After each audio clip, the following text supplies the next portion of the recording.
So you say we have a chance. That is the title of this video. Actually, it's not, but we're going to make it the title now because we have a chance at the Big 12 title. And you've heard it from everybody, you've heard it from me.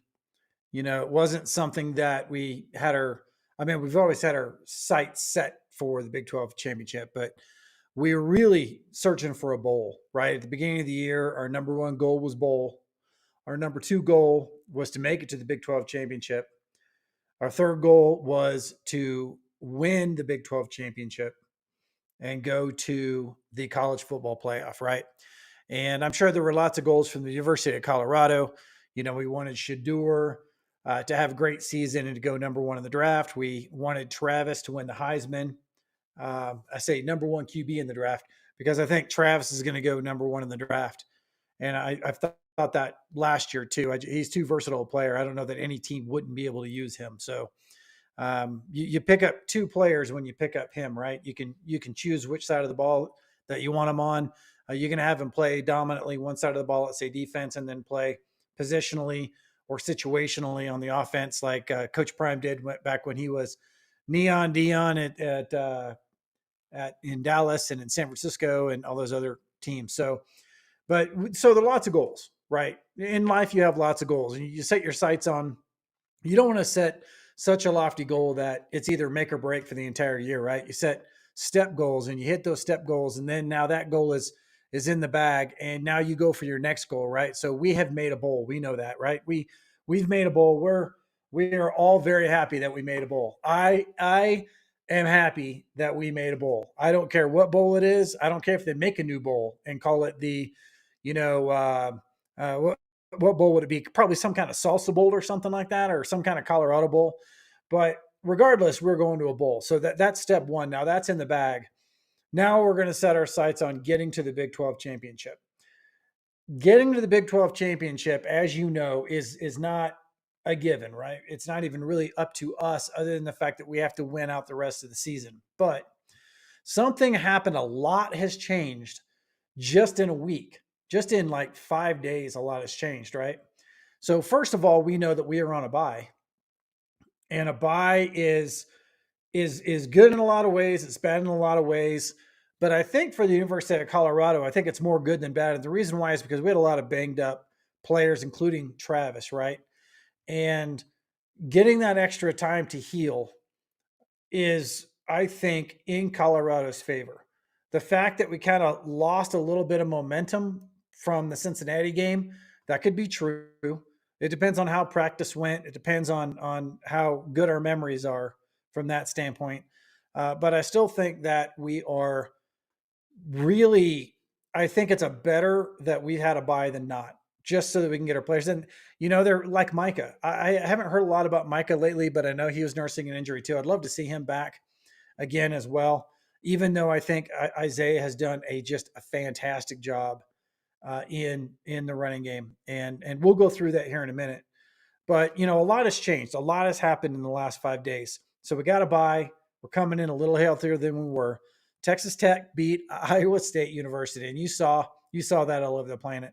We were watching that game as buffs. If you weren't watching that game, then you should have been. And there are a couple other games you're going to need to watch coming up here pretty soon too. But it's really important that we don't lose sight of this, because it's the other teams are going to have to lose out and us win out in order to win or even to go to the Big 12 championship game. But we needed Texas Tech to beat Iowa State, and Texas Tech did exactly that. They beat Iowa State. We also needed Houston to beat Kansas State, which was never going to happen, right? I thought Texas Tech had a chance. I didn't think Houston had a chance in the world to beat Kansas State, and Houston came out and did it. So Coach Prime has something that we needed, which is divine intervention. And we can go down that road if you want to, but I think you know what I mean by that. We have a lot on our side right now, and to have those two things happen all in the same week just basically put the crosshairs on us for getting to the Big 12 championship. And I don't want to blasphemate it too much, because in 2 days I could be, looking like a clown out here talking about this, but I don't see that happening. We're going to go through the chances to go to the Big 12 here just briefly, and then we're going to go into the Texas Tech Colorado game, and we're going to talk about my predictions and really what this game looks like, because as good a team as Texas Tech is, and as scary as this game looks, because it's like the last hurdle that we have to get over, right? Last hurdle. Hey, Houston beat Kansas State, right? So anybody can beat anybody on any given day. But this seems to be the big last hurdle, right? But lots has happened in the last week, right? We got healthy, or got healthier. Texas Tech beat Iowa State. Houston beat KSU, right? Those are all things that weren't out there on last Friday, right? And then CU came in ranked number 20th in the initial CFP poll, which is, to me, more ceremonial than anything else, because I don't think that there is a chance in the world that we are going to get an at-large bid. I mean, a lot has to happen to get an at-large bid. Like, the world has got to turn upside down and catch fire for us to get an at-large bid. So I don't really see that happening, but it is pretty cool going into the year. I wouldn't say that in the first CFP poll that came out that Colorado would be ranked. So I thought we were going to win more games than we were going to lose, but I honestly didn't think that we are going to be ranked in that poll. So that a lot has changed in 1 week without playing. Colorado has won so many different categories of football. It's ridiculous. And again, divine intervention, call it what you want, but we needed it and it happened, and I don't see it stopping. So let's get into it really quickly. The Big 12 Championship. What are our chances there? It's very, very, very simple. You can go through the tiebreaker list and do all the math and do anything you want to do, but really what it comes down to is Iowa State has to lose to Kansas State. That's really what needs to happen. Is if that happens, or if anybody else beats Iowa State for that matter, then if we win out, right, and BYU wins out, we're in the Big 12 championship with BYU, which is going to be a scary game to look at. But regardless, Big 12 championship in the second year of Coach Prime would be, no one would be able to fault that. You think of all the people that could fault Coach Prime for anything that they want to fault him for. You can't fault him for that. So that stated, it's pretty simple. ISU loses. CU must win every single game, which means we got to start with the game that's in front of us, which is Texas Tech. At-large bid's not really going to happen. Anybody who thinks an at-large bid is even remotely possible, please throw it up in the comment. I don't think, throw it up in the comments in the chat, or throw it in the comments down below. But if you think that there is a path to an at-large bid for CU, I'd like to hear about it. So there's so many Big 12 and SEC teams in the top 10, and they play each other. I mean, they're still in conference play. So we got games this weekend that are going to redefine that entire poll, right? And but those teams are going to lose, and they're going to basically recycle themselves back into the top 12 somewhere, or at least be in the top like 15, 16. It's going to create, I think, a magical wall, or an imaginary wall for CU or other Big 12 teams to even enter that path, right? Even Kansas State, for that matter, who's ranked ahead of us in that same poll. So that said, right now BYU is the only one that's in, just from a pure at-large, right? Now, on to winning, right? On to winning. We must win this game in order for CU to even have the prospect of going to the Big 12 championship, right? So let's see. Let's check the chat real quick. Kumasi says the last chat we talked about, the maybes. That's true. And domestically says BYU, Iowa State, TBH are suspect.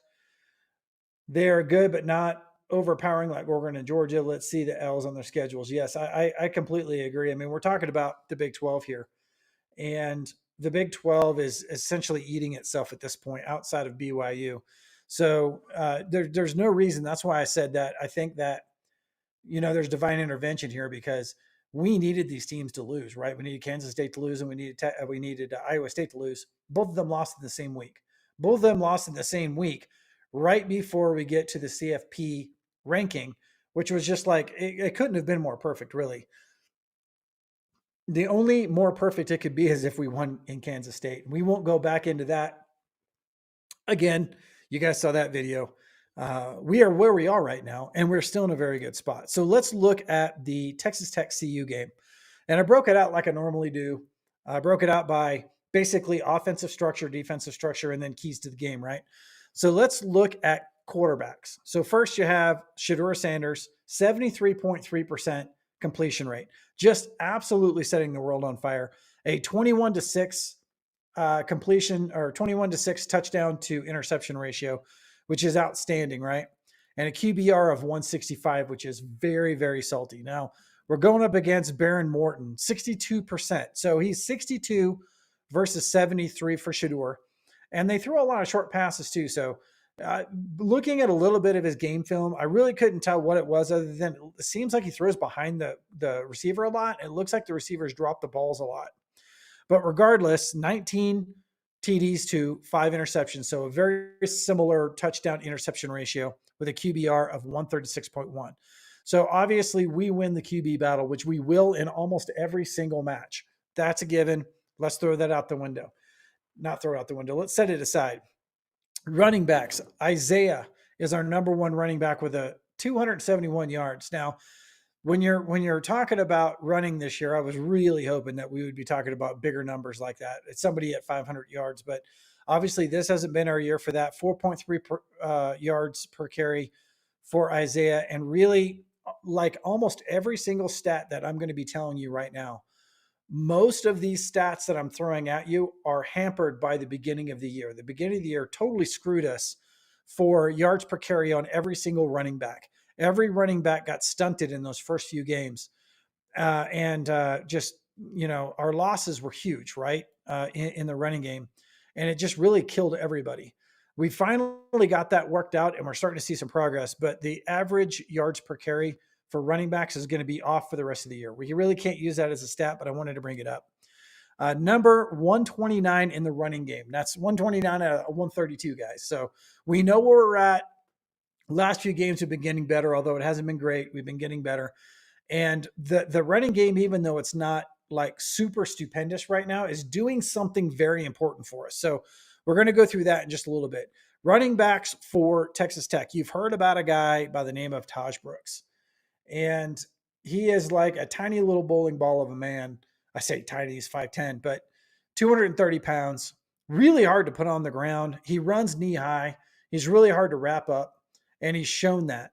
1,047 yards already this year. He is obviously their predominant back. No other back. I think the next closest back has 150 yards for the season, which, it sounds kind of funny because our number one rusher has slightly more than that. But regardless, 5.1 yards average carry, which is great, but not like world beating. Like when we were playing just a few weeks ago, we were up against a running back that was running like 7.1 yards per carry, 6.8 yards per carry. So he's really good at getting a lot of chunk yardage, like 4 yards, 3 yards, 4 yards, 5 yards, which keeps the ball moving and keeps the time of possession in their favor.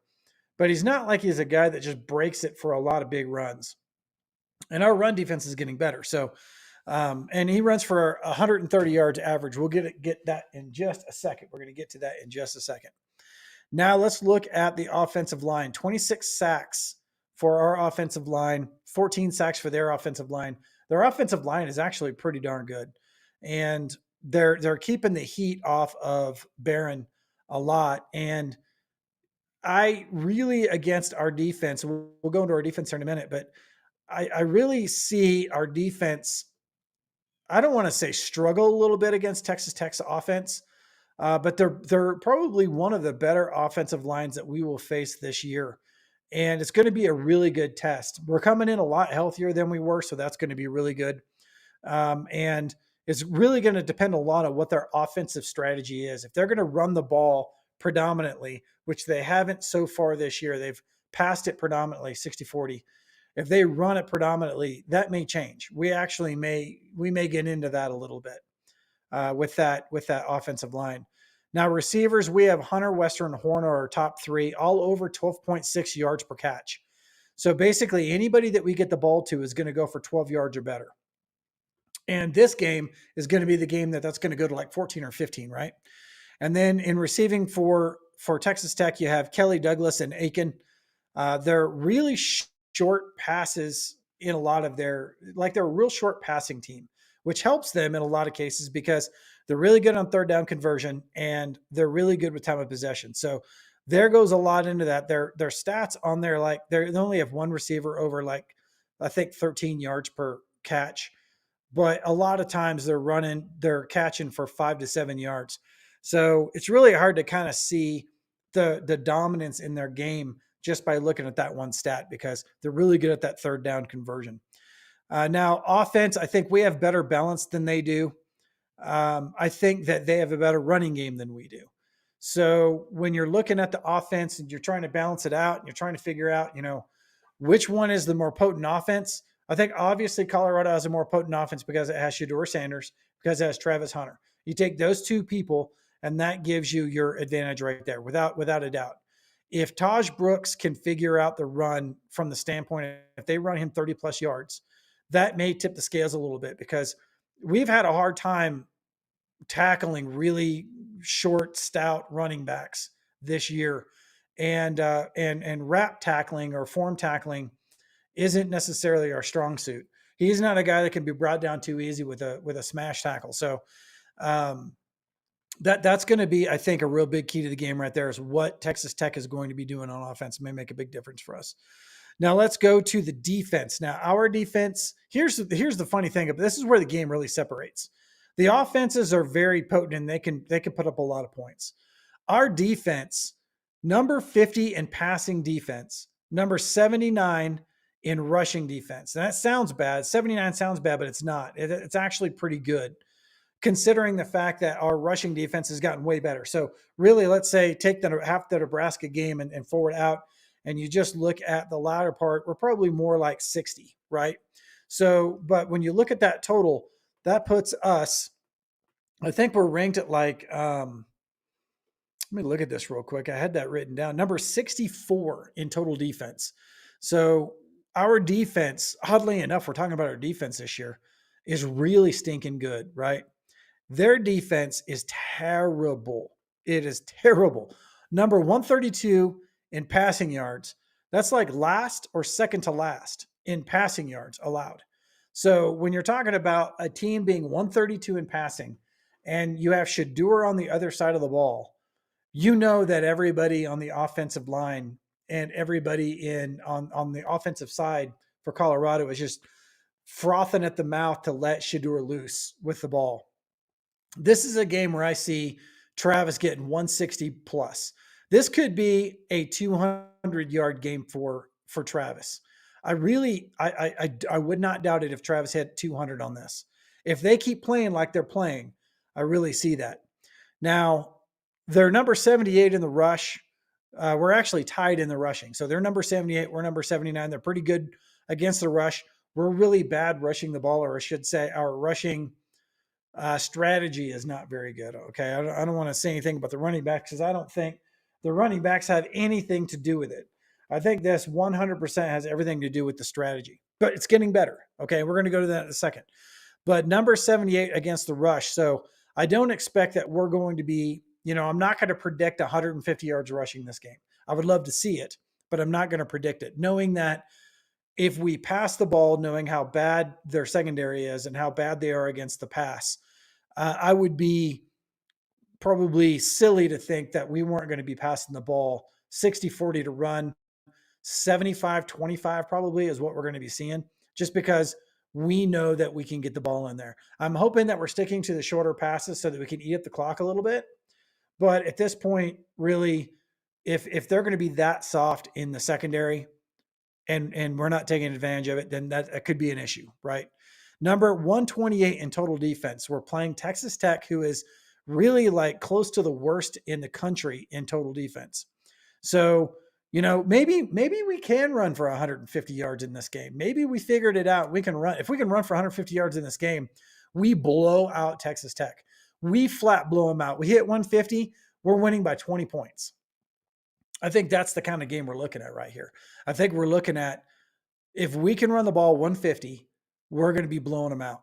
If we don't run by one, if we don't run to 150, I think it's just going to be a back and forth. I think it could be, closer than 10 points in this game because they're pretty good at passing the ball and we're pretty good at passing the ball.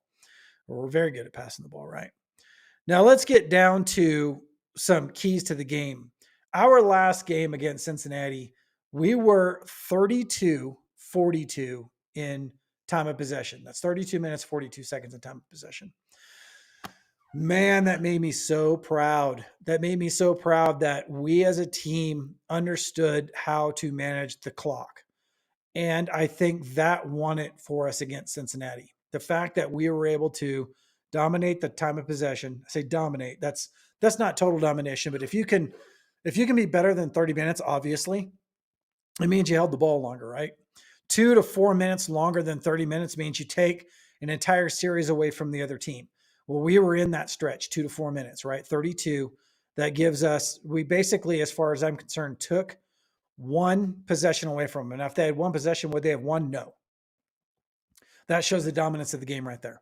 But if it was within 8 points and you win the time of possession by 2 or 3 minutes, you very well could have won the game just simply on time of possession, based on the fact that if they had had the ball one more series, they could have scored. So that's why I think this time of possession is the key for us in every game going forward. We just need to hold on to the ball. If Shedeur has the ball, we are safe. If we don't have the ball, if Shedeur does not have the ball, then we're leaving it up to the football gods and our really good defense to hold it down. And our defense is going to be good for us, but they can't stay out there. Like in some of the games, man, we had 22 to 24 minutes time of possession. Like we left our defense out there all day long, and we can't do that going forward. We certainly can't do that against BYU. So if we can't do it in these next 4 games, we're not going to do it against BYU. So that's why I think time of possession is a big, big deal. We can throw it all day long at Texas Tech, but we got to make them shorter passes, halfback passes, screen passes, short digs, and things like that, to where we can eat up clock and keep the clock moving, keep the ball moving, really eat up time of possession. That's the way that I see this. Now, another key to this is that Texas Tech is the 125th, or I should say, they're like the 3rd most penalized team in the country.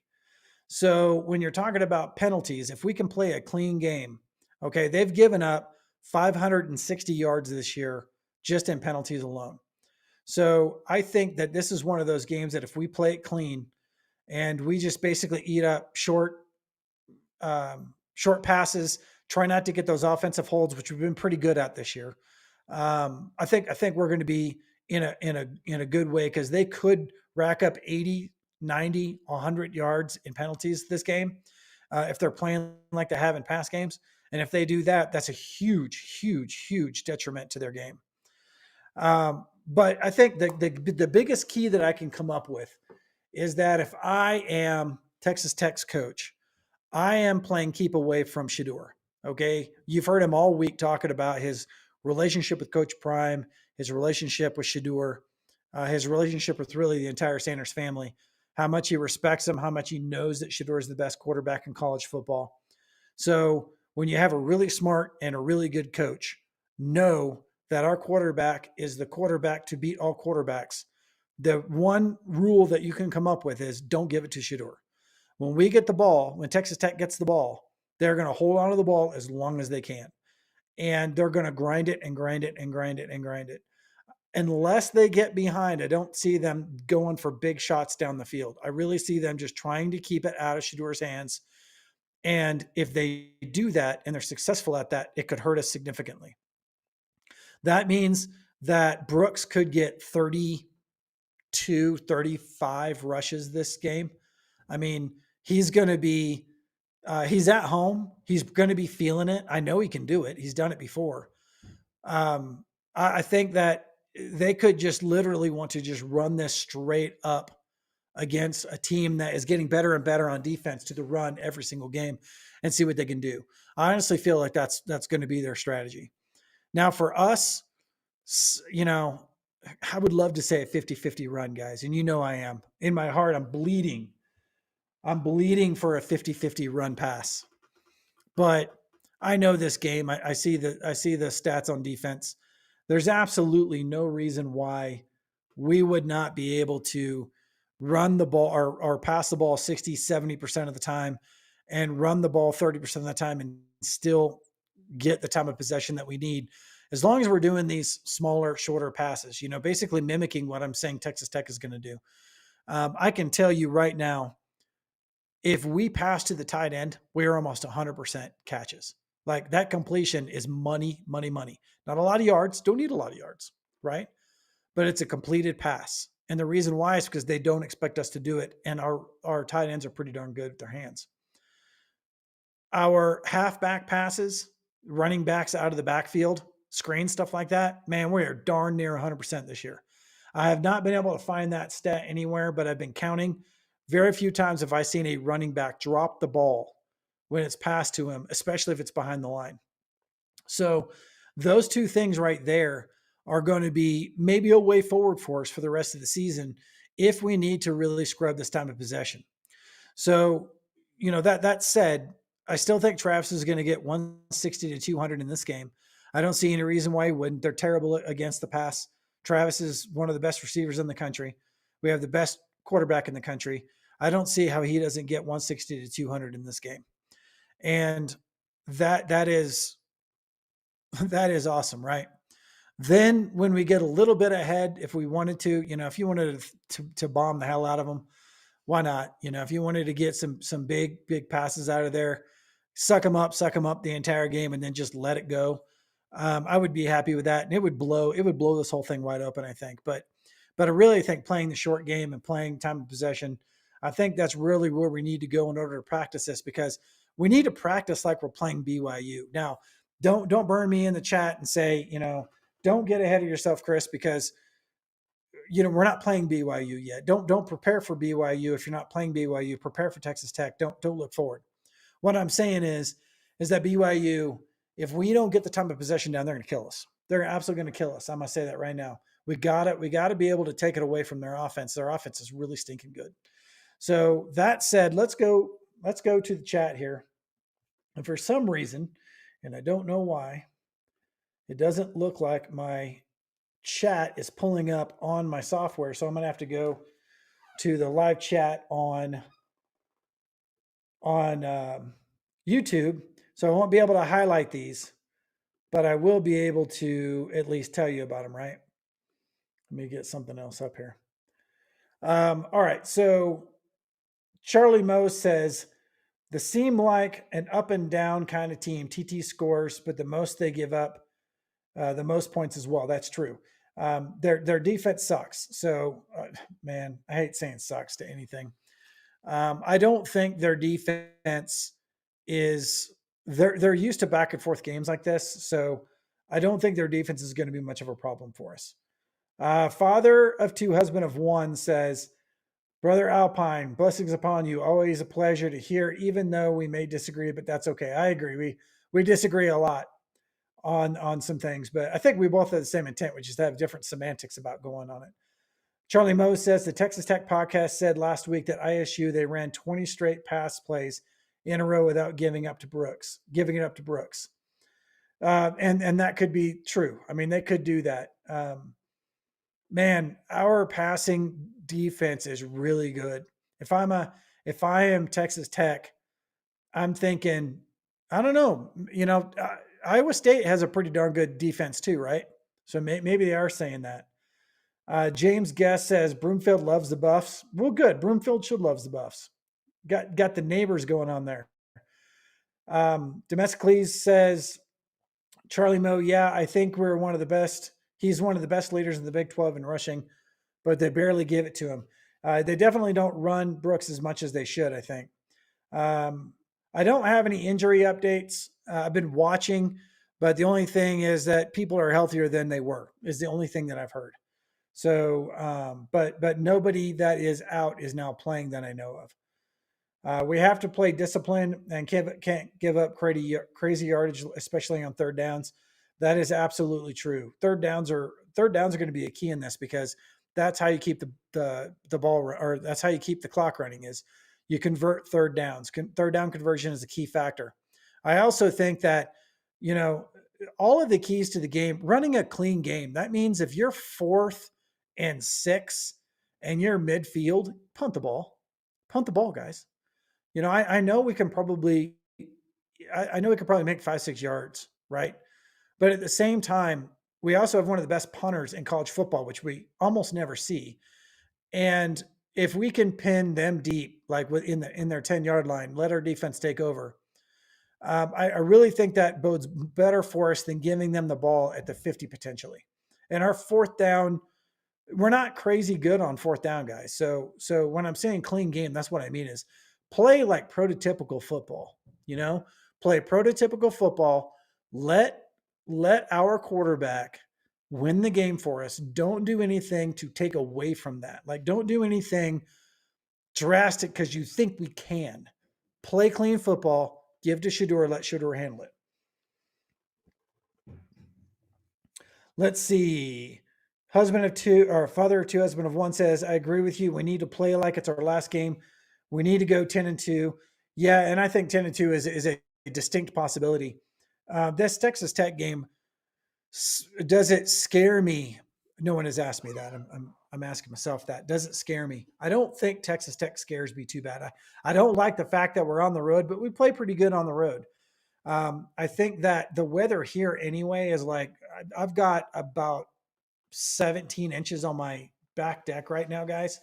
It's cold and it's snowy and it's wet. Texas Tech is going to be a better playing environment for the player. So if we are good on the road and we're playing in a pretty good environment like that, where we can keep a dry ball, I think that we that's actually a benefit for us.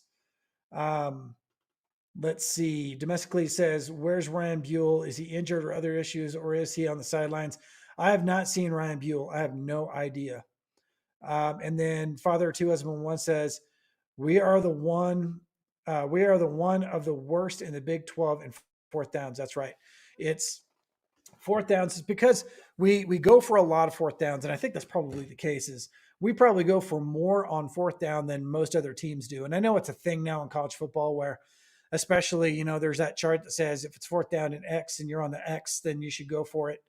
But as far as I'm concerned, you shouldn't even think about 4th down if you're on the 50 or worse. You know, if you're in your own territory and you know, you're striking, potentially striking pay dirt on a field goal, but maybe not quite where you want to in a field goal. I get that occasionally. And we're talking 4th and short, like less than 3, right? But if you're within kicking range, I say kick the field goal every time.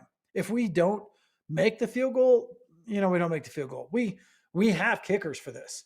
We have whole special teams, whole coaches for special teams, just for that reason, just so that we can kick a field goal. If we are afraid to kick a field goal, I don't even know why we have them, right? So that's the way I feel about it. We have Coach Prime's kicker. We have the team that we need. Just let's when we need to kick a field goal, let's kick a field goal, guys. 3 points, not a bad deal. 3 points, a good deal. 3 points, a good deal. I like 3 points. 3 points can win games. 1 point can win games, right? So that's all I have to say about that, guys. I sure do appreciate you guys showing up for this live. We're going to be going again live tonight, probably. I've got another live set up for this evening, probably pretty late, maybe 7 or 8. I've got to shovel some snow and take care of some issues around the house, but then I'll be back tonight. We'll do another live, and then we're going to do a live mid and post game for the Texas Tech game as well. So hang in there. I appreciate all of you hanging out with me. If you haven't subscribed, please do. I really appreciate you all subscribing. That is a big deal to me. Just knowing that you guys want to hang out with me is the whole reason why I do this. That is a wrap from Alpine Garage Sports. I will see you in the next video.